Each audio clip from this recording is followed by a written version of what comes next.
Hi, I'm Zach. I'm Kevin. We're from Fincantieri Bay Shipbuilding in Sturgeon Bay, Wisconsin.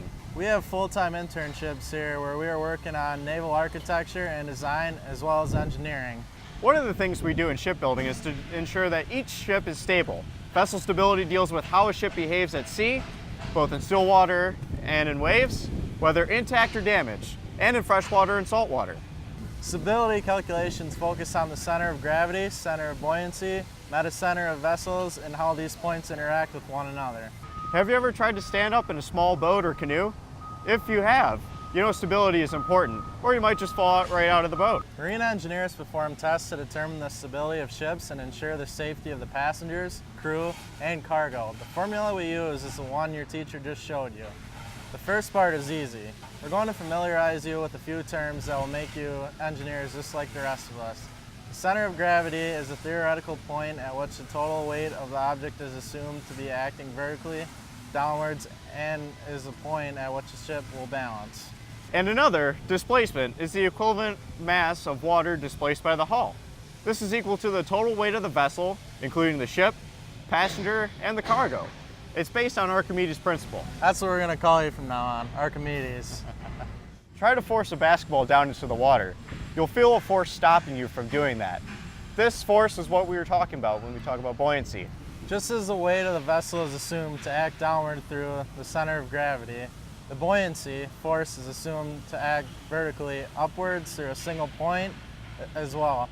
This point is known as the center of buoyancy. A ship will balance when both the forces of gravity and buoyancy are equal to each other, as well as the center of gravity and the center of buoyancy are in vertical alignment. But what will happen if additional weight, like cargo, is placed away from the point in the ship's center of gravity?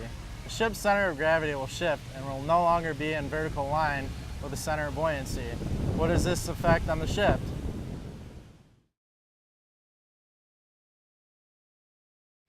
Now that we got you thinking like engineers, we want you to help us determine the displacement of one of our ships using the following dimensions. A vessel with a length of 10 meters, beam or width of 4 meters, and draft indicated by T for marine engineers of 1.2 meters has a volume of 48 cubic meters.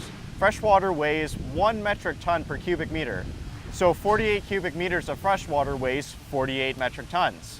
Let's figure out what moment we are imparting on the barge if we move 5 metric tons of weight from the center 1.5 meters off center line.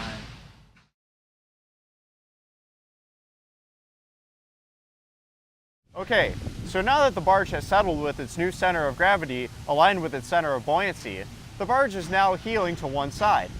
How can we determine the angle? We use a pendulum to find the angle theta. So if the length of the pendulum was 3 meters and swings 15.24 centimeters or 0.1524 meters, how much did the barge heel over?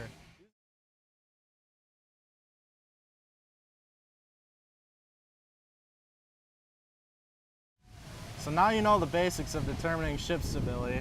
How do you think they did, Archimedes? They did great. They're well on their way to designing ships that are both safe and stable. That is, if that sort of thing floats your boat. Archimedes out. Haha.